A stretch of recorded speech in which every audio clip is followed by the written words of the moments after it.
Well, hello again, Dale Wisely. This is part 2 in a series of, I'm thinking 3.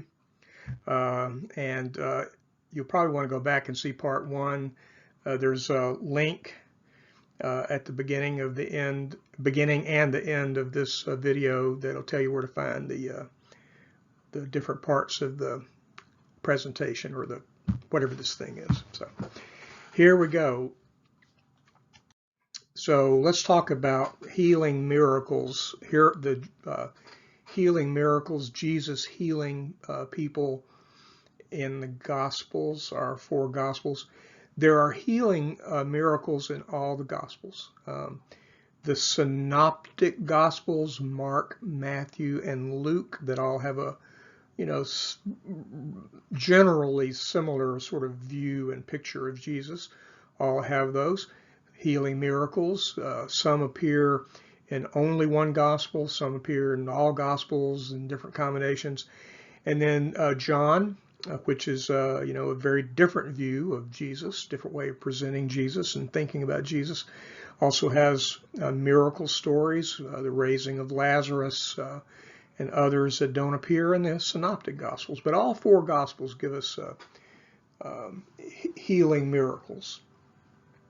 What that really means, remembering that the Bible is not so much a book as it is a library of, and we'll just talk about the New Testament, a library of 4 different gospel messages, Gospels, a collection of letters that Paul wrote to churches, and then other letters written by men of the church, presumably men of the church, and then other kinds of material.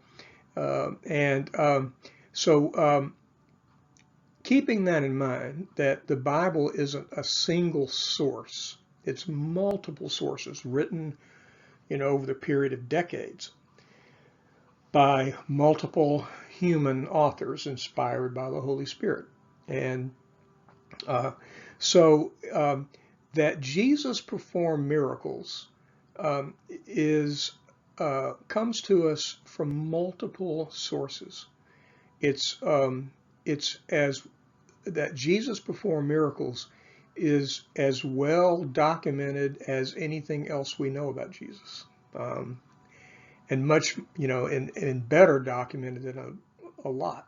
And they're also considering there's so much about Jesus that we don't know. The historical Jesus, we know. We have infancy stories, we have a single story from his childhood, and then we have the account of his ministry and his death and resurrection. So Jesus performed miracles, and sometimes they were healing, sometimes they were exorcism, which overlaps with healing. And some of the miracles are other kinds of signs of Jesus having power over the forces of nature, like Jesus walking on water, for example. So depending on how you count these things, about 6 could be categorized as exorcisms, 17 healings, that includes 3 being raised from the dead, 8 nature miracles, walking on water, the most famous example, the feeding of the multitudes. And then there are summary statements that simply say that Jesus went around healing people, without getting details. They talk about that was a big part of Jesus's ministry. Jesus' ministry largely about stories, sermons, and miracles. I mentioned summary statements. This might be one of the better ones from Matthew chapter 4.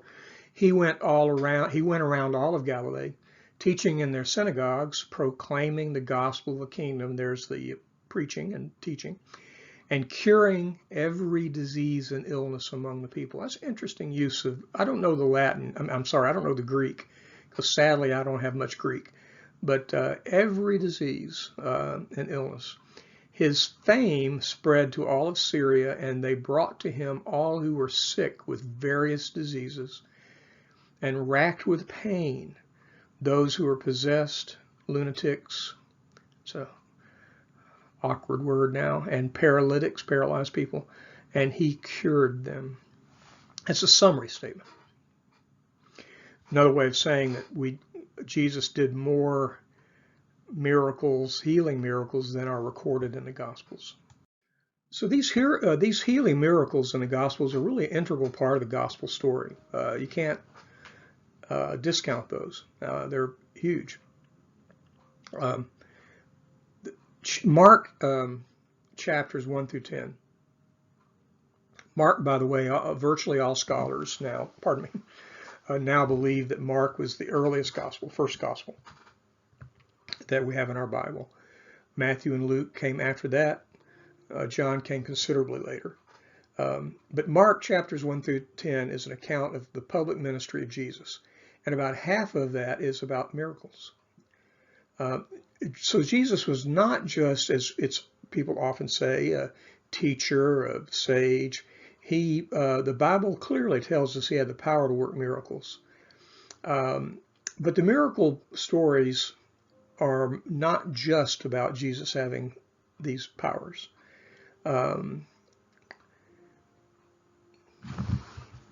was considering saying something else, but I'm going to wait on it. What are these generally speaking, what do these healing miracles mean? They do mean that Jesus was extraordinary, that he had extraordinary powers. John Meyer, who I mentioned earlier, I believe I did, who has this, this wonderful scholarly study of the historical Jesus, points out that a lot of Bible scholars, some Bible scholars of kind of the modern sort of liberal, particularly liberal approach, have said that there were all kinds of people in Jesus's time that went about healing people, and they were performing really a kind of a magic. They were sort of like magicians, doing things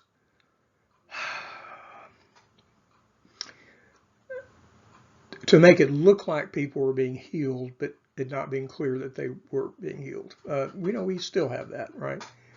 But Meyer says that the way the stories of Jesus's healing are told, it was just a very different thing from the sort of sleight of hand, some of the sketchy faith healing we think about nowadays.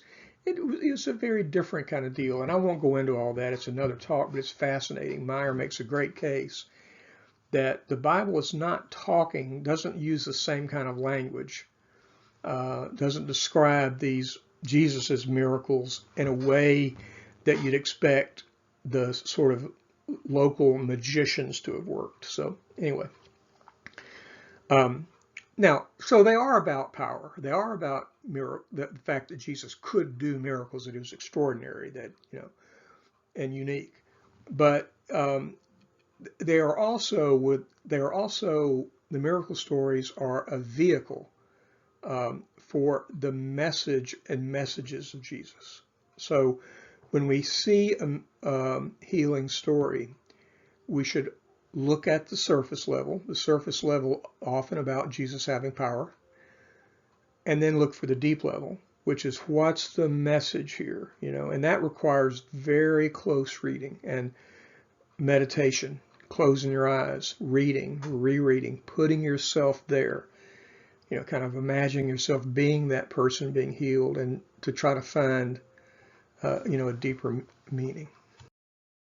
Friend who's a man of great faith, very devoted Christian, and this is his favorite story in all the Bible, and it's a good one. We're not going to go into great detail on this one. We're going to do more detail on others, but just so a woman, we know this story. A woman has what we imagine as a hemorrhage of some kind. She's bleeding, chronic bleeding. Most people assume this is a sort of a gynecological thing. This appears in Mark 5. So we know the story. Jesus is passing through a crowd. She comes up to him stealthily, sneaks up and touches his robe. And so the issue of blood dries up. And Jesus feels the power leave him, flow out of him. So he knows something's happened, if you will. So we know the story. But let's look at this part. The woman, realizing what had happened to her, approached in fear and trembling. And she fell down before Jesus and told him the whole truth. Now, the scripture doesn't tell us what that whole truth is. It has an implication, don't you think, that she is unburdening. I mean, she told him the whole truth, whatever that is. Was it all of her sins, or her fears, her worries, her heartbreak? We don't know. He said to her, daughter, your faith has saved you. Go in peace and be cured of your affliction. By the way, this is a good example of what I was saying in the previous slide about John Meyer, talking about the difference between Jesus's approach to miracles, what he said and did, as opposed to magicians. Notice there's no big flourish here. There's no showmanship. Jesus is, so to speak, minding his own business. He's not seeking somebody out to show the crowd how he can do this. He's kind of, in this case, almost a reluctant healer. No flash, no scantily clad female assistants on stage, no smoke and mirrors to distract the eye. This is not a magician. So, we can stop thinking about this story at, okay, just because she touched Jesus, zoom, the power came out of him and she was healed. But if we stop there, then we miss this last part. She fell down before Jesus and told him the whole truth. Can we do that? Can we fall down before Jesus and tell him our whole truth? Do we do that? Do we even know what our whole truth is? I'm sorry. He said to her, daughter, your faith has saved you. Your faith has saved you. He does not say, daughter, I have saved you. Daughter, I have cured you. Your faith has saved you. So there's a message to us about that. The message is not necessarily your faith will take your illness away, but your faith will save you. Go in peace and be cured of your affliction. And what is your affliction? Well, it's obvious. And I mean, it's reasonable to think he's talking about her bleeding. But look at the context. She tells him the whole truth. So could the affliction he's referring to be not only the bleeding, but whatever it is that's implied by that, she told him the whole truth. Here's another one. This painting's kind of a mess. It's kind of hard to tell what's going on here. This is in Mark, the first chapter of Mark. Then they came into Capernaum, and on the Sabbath he entered the synagogue and he taught. The people were astonished at his teaching, for he taught them as one having authority and not as the scribes. In their synagogue was a man with an unclean spirit. So this is, somebody, a possessed person, we presume. And this man says, what have you to do with us? That's interesting, this idea of, maybe multiple spirits inside, evil spirits inside this man. What have you to do with us, Jesus of Nazareth? Have you come to destroy us? I know who you are, the Holy One of God. Jesus rebuked him and said, quiet, come out of him. And the unclean spirit convulsed him, and with a loud cry came out of him. All were amazed, and they asked each other, what is this deal? Sorry, that's my translation from the Greek. What in the world? What is this? A new teaching with authority, and he commands even these unclean spirits, and they obey him. What is the story here? They're asking. And then his fame spread everywhere around the whole region of Galilee. No wonder, pretty amazing, right? Uh, so what this one seems to be saying, if there's a deeper message here, is that Jesus uses healing in some of these cases as a weapon in the struggle against evil forces, Satan, evil spirits, however we want to frame that. Jesus defeats the power of evil and liberates humanity. That's the big picture of Jesus boiled into the story. Sickness is, in this way of thinking, is part of the dark realm of Satan. Now that's a little tricky because there we could be veering into thinking about evil, sickness as a kind of a moral evil because of this implication of Satan. But sickness is not really a moral evil, it's a natural evil. The word evil, when it's used by philosophers and theologians, doesn't mean sort of human moral evil.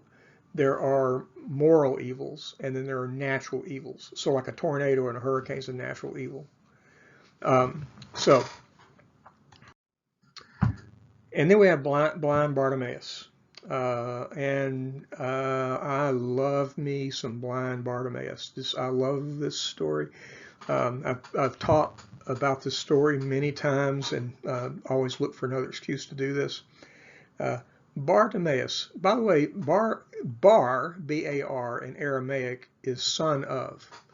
So Bartimaeus is the son of Timaeus or Timaeus. And so we're going to be looking at this story and this in considerable depth. Pardon me, if my voice will hold up.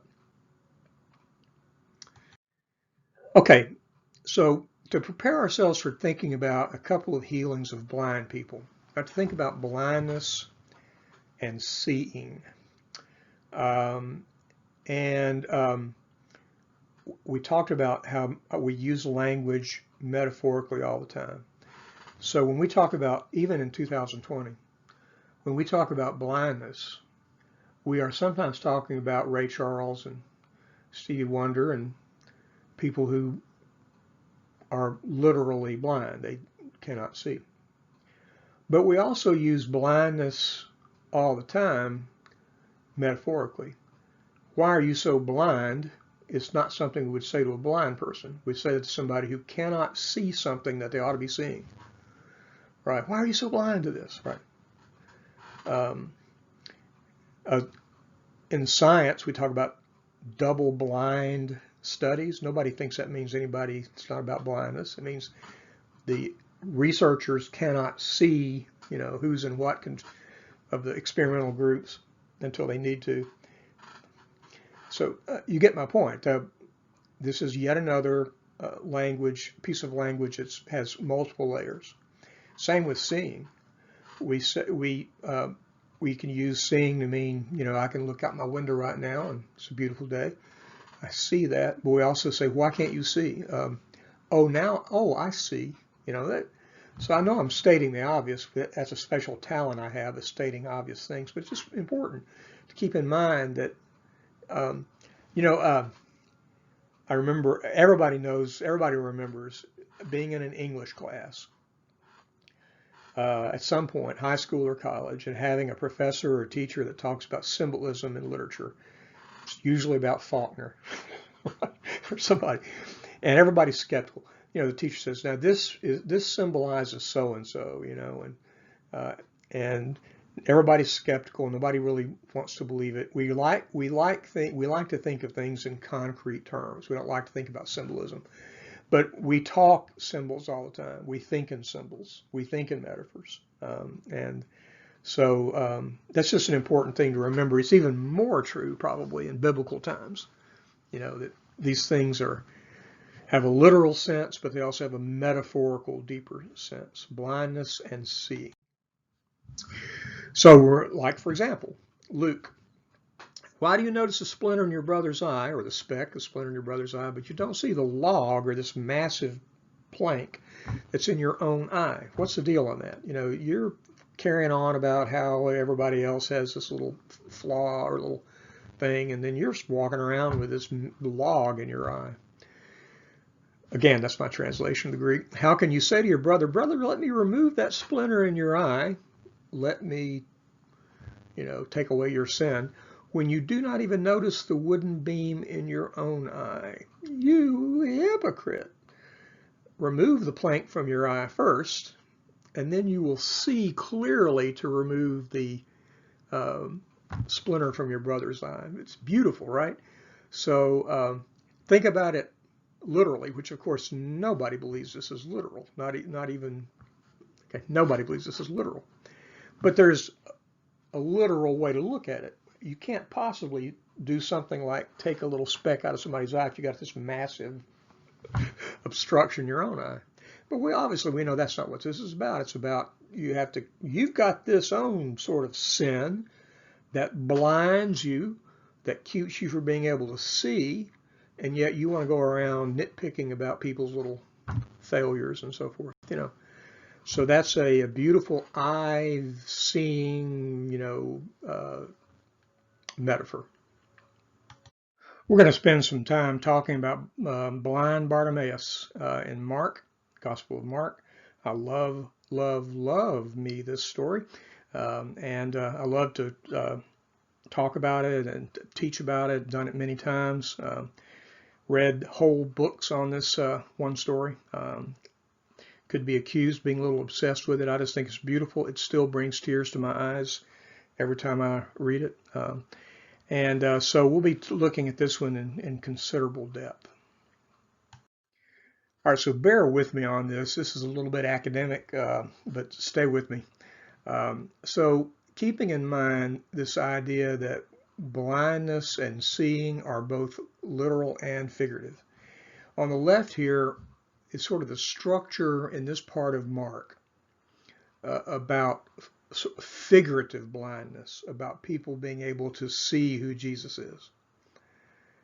And then on the right are these two stories about blind men being healed, and sort of how these are structured. So figuratively, let's start on the left-hand side there. Throughout Mark, Mark does not paint a particularly flattering portrait of the apostles. They are slow to see. They're slow on the uptake. They don't get it. The apostles only gradually and really late in the game come to fully understand, fully see who Jesus is. So that theme continues in the early part of Mark. And then there's a kind of turning point, and that is Peter's confession. Right? Here's Peter's confession. Now the term confession is confusing here. This is not Peter telling Jesus his sins. This is like, it'd be better if we said profession, like a profession of faith. Now Jesus and his disciples set out for the villages of Caesarea Philippi.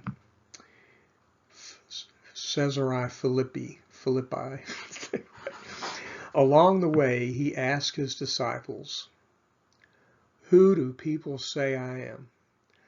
And they said in reply, "John the Baptist, others say Elijah, still others say you're one of the prophets."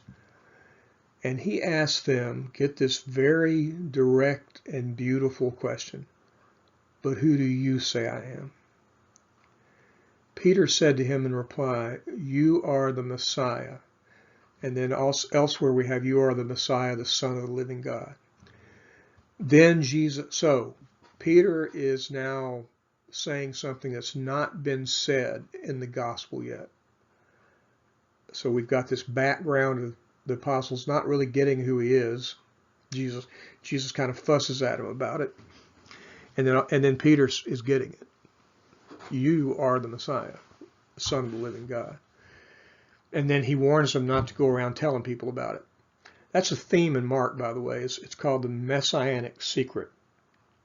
Jesus does not want people going around talking about what he's doing and who he is and so forth. That's just part of a theme of Mark. All right. So you have The apostles not seeing, they stand in for us, by the way. We don't see, right? And then Peter says, oh, wait, I know who you are, right? So Jesus goes on to teach and instruct. And then, backing up, Peter makes this confession, this profession, profound. But he still doesn't fully get it. Remember, he's still going to deny Jesus. This is really the beginning of his understanding. His eyes are now beginning to open. Jesus goes on, more teaching, more instruction, more things happen. And then it's really at the Passion when the disciples are able to fully see who Jesus is. Not to mention the resurrection. Even the Roman soldier at the crucifixion says this is the Son of God. All right, so that's kind of the progression of literally being able to see, figuratively being able to see, figuratively losing one's blindness, right? Now, that runs parallel with these two different stories, about blind men being healed. First, we have Bethsaida. There's a blind man at Bethsaida. Then we have Peter's confession. Then we have another story that's quite different, which is blind Bartimaeus. All right, let's look at Bethsaida. So this is the first story, right? And it's a strange one. When they arrived at Bethsaida, they brought to him a blind man and begged him to touch him. Notice, the blind man doesn't go on his own. He's, as we say in the South, his friends have to carry him to Jesus. So Jesus took the blind man by the hand, took him outside the village. Putting spit on his eyes, he laid his hands on him and asked, "Do you see anything?" Y'all, I don't mean to be irreverent, but this is almost comical. I mean, it's like, so, do you see anything? And the man looks up and he said, "I see people looking like trees and walking." So we're to make of that his vision is coming back, but Jesus has laid hands on him, but he's not fully healed. He has not fully seen yet. Then Jesus laid hands on him a second time. Then the man sees clearly, and his sight was restored, and he can see everything distinctly. What a strange story. A partial healing.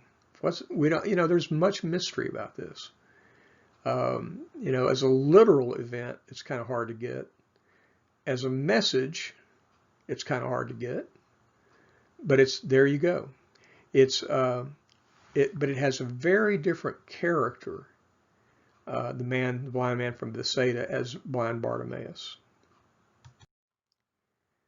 So then, after we get this story, Peter's confession, then we get another story, which is blind Bartimaeus. And as Jesus was leaving Jericho with his disciples and a sizable crowd, Bartimaeus, a blind man, the son of Timaeus, Bartimaeus, Bar in Aramaic was son of. So Bartimaeus is the son of Timaeus. He sat by the roadside begging. Sat by the roadside begging. Roadside. Keep that in mind. On hearing that it was Jesus of Nazareth, he began to cry out and he said, "Jesus, son of David, have pity on me." Jesus, son of David, have pity on me. Keep that in mind. If you're making notes, the roadside, son of David, because we're coming back to that. Jesus stopped and said, "Call him." And so they called the blind man and they said to him, "Take heart, get up, he's calling you." And so the blind man, Bartimaeus, threw aside his cloak, sprang up, and came to Jesus. Make a note. Threw aside his cloak, sprang up, came to Jesus. Jesus said to him in reply, "What do you want me to do for you?" And the blind man said, "Master, I want to see." "Master, I want to see." And Jesus told him, "Go your way. Your faith has saved you." And immediately he received his sight and he followed Jesus along the way. The way. All right. I'm not sure why I'm back at this slide.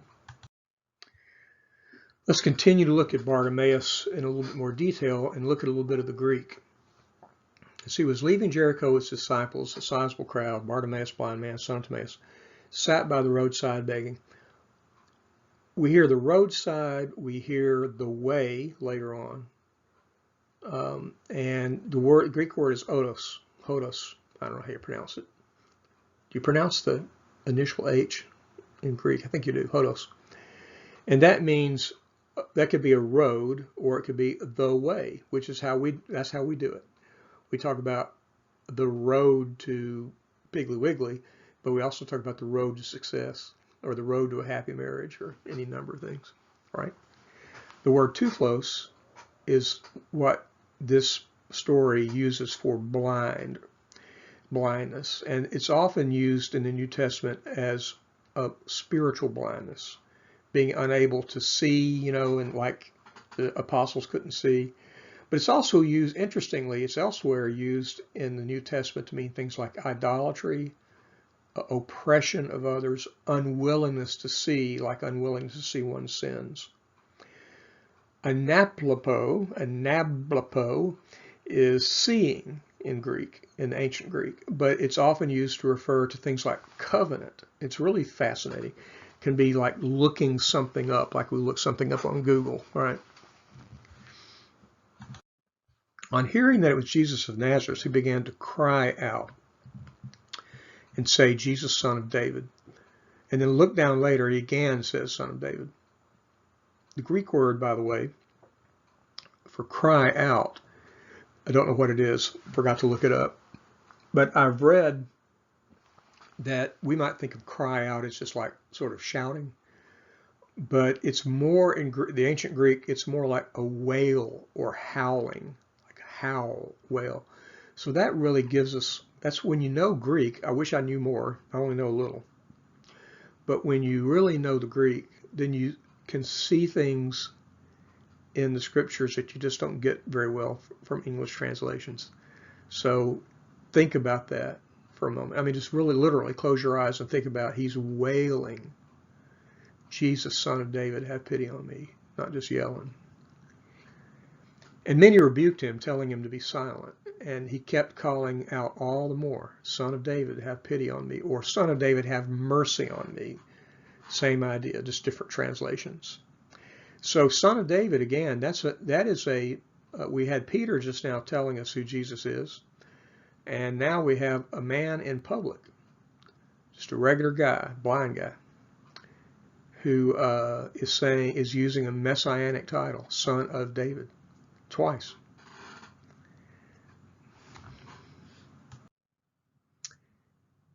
Jesus stopped and said, call him. And they called the blind man, saying to him, take heart, get up, he's calling you. And he threw aside his cloak, he sprang up, came to Jesus. Threw aside his cloak. So rather than speculating for myself about what that might mean, I want to invite you, if you need to pause the video, you could do that. But just pause, close your eyes, put yourself there as a spectator, maybe a few feet away from blind Bartimaeus. Or even if you want to, put yourself in the place of blind Bartimaeus and see the darkness and think about what the idea of throwing off one's cloak and jumping up, springing up, what emotion, what feeling, what faith that implies. Just do that little exercise when you get a moment. See what you come up with. Threw away his cloak. Threw aside his cloak. All right, so Jesus said to him in reply, what do you want me to do for you? Now, why did Jesus ask him that question? For one thing, so he's got a blind man in front of him. What do you want me to do for you? Then you have the whole issue of whether Jesus already knew everything. Jesus probably knew what he wanted. So why did he ask? And I wonder if he asks in order for blind Bartimaeus to say what he wanted. Not that Jesus needed to hear it, but that Bartimaeus needed to say it. So there's a meditation for you. In your prayers, if you want, sometime ask yourself, have Jesus say to you, what do you want me to do for you?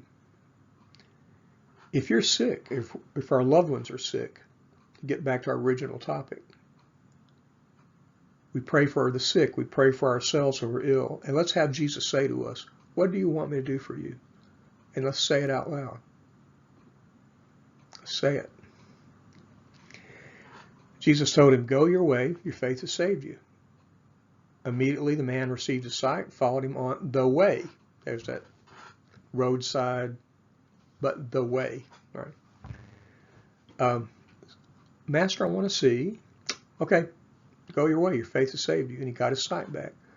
What's the deal here? No magic wand, no pixie dust, no showmanship, no laying on hands. No spitting on his hands, no making mud pies, putting them in the guy's eyes. Right? Just incredible simplicity to it. Right? It's very different from a magic trick, to say the least. I just think it's the most beautiful thing. That encounter. It's just so naked. I can't think of a better word. Maybe that's part of my association to the man throwing off his cloak. Just this kind of exposure. I don't mean that he's literally naked. Might be. Okay. I'm almost done. Do we believe God physically heals the sick? We're back to that. No, we don't. Yes, we do. But if we do, only sometimes, right? So what might this mean for us now? This kind of as part of wrapping all this up. Now, I apologize for all this text, but it's so I can remember what I want to say. You're not supposed to use a PowerPoint as a teleprompter, but I am right now.